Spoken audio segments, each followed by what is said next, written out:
In a world where the sky itself had conscious power, where the roar of thunder was not just the weather, but the voice of a god who controlled the very life force of the earth, who could bring bountiful harvests or unleash devastating storms.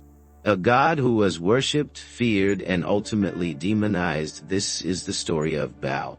Before the familiar pantheons of Greece and Rome, before the monotheistic religions that dominate our world today, there were gods who walked the earth, who were intimately connected to the rhythms of nature.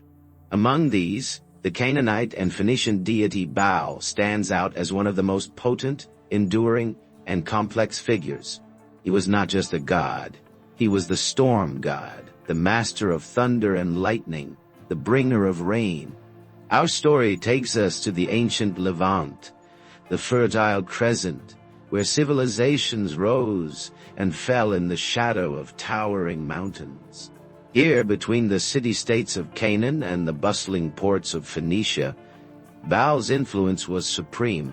This is a period spanning millennia, a time when humanity's connection to the divine was immediate, physical, and undeniably powerful. He was no distant celestial being.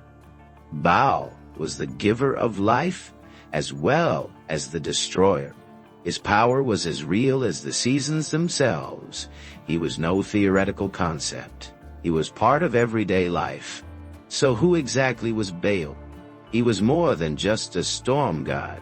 He was the deity who brought the rains that nourished the crops, the power that sustained life. His title, Lord, was a statement of authority, not just over the weather, but over the fertility of the land itself. He was not just a raging storm cloud. He was a complex figure. Think of him as the conductor of nature's orchestra.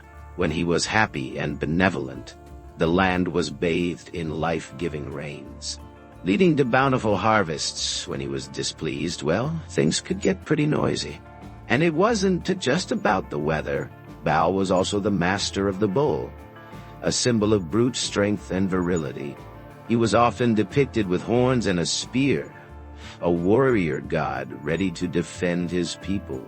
He was the protector, the champion, the very embodiment of power.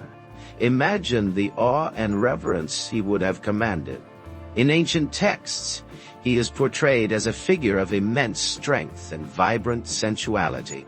His worship was not simply about supplication. It was a celebration of the life force itself. But, like the storms he commanded, he was also capable of ferocious and destructive force. One of the narratives surrounding Baal is his epic battle with Yam, the god of the sea and chaos. Picture it, an epic clash between the forces of order and the relentless, destructive power of the ocean. It is a cosmic battle for supremacy, a struggle for the very soul of the world. Canaanite myths depict Baal wielding his thunderbolts, his voice echoing across the heavens as he confronts the chaotic Yam. It is a narrative filled with suspense, high stakes, and ultimate victory. Baal's triumph is not just a mythological story, it is a symbolic reaffirmation of the triumph of life over chaos. It is a dramatic example of the archetypal battle between order and chaos, a theme that resonates across cultures and time. His victory ensured fertility, stability, and ultimately the survival of his people. Baal's influence was not limited to mythology. His worship permeated the daily lives of the Canaanite and Phoenician peoples. Shrines and temples were erected in his honor, and sacrifices were made to appease him and ensure his continued favor. He was not an abstract idea. He was a force present in their culture. Baal, impact extended to art and symbolism. His image, often represented by the bull, appeared on pottery, statues, and even jewelry. Imagine those ancient cities filled with art displaying Baal's power. His symbols were more than just art. They were powerful statements of faith and identity. But Baal's influence extended beyond the borders of Canaan and Phoenicia. Phoenician traders and sailors spread their culture and beliefs throughout the Mediterranean, taking Baal's worship with them. His name and image traveled to new lands. It was adopted and adapted by different cultures, evolving over time. Echoes of Baal's name can still be heard, buried deep in the language and stories of the ancient world. He was a deity whose influence crossed borders, leaving an indelible mark on the ancient world, far beyond the lands in which he was originally worshipped. Of course, Baal's story is not without its complexities. As time went on, the figure of Baal became increasingly controversial. His worship involved practices that were later deemed barbaric and immoral by the rise of monotheistic religions. In some traditions, his association with fertility and storms took on a darker connotation. He was portrayed as a figure of excess and licentiousness. This demonization played a key role in the development of monotheistic beliefs.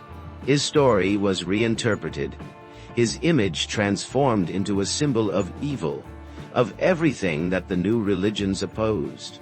The once revered god of life was now seen as a villain.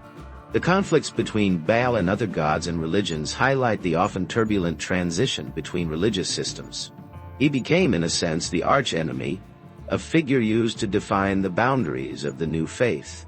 It was a brutal and very decisive transformation, a shift from life-giving force to demonic entity. The story of Baal is a mixture of reverence, power, and controversy. He was a god who shaped the landscape of the ancient Levant, whose influence spread across the Mediterranean, and whose legacy continues to provoke debate and discussion.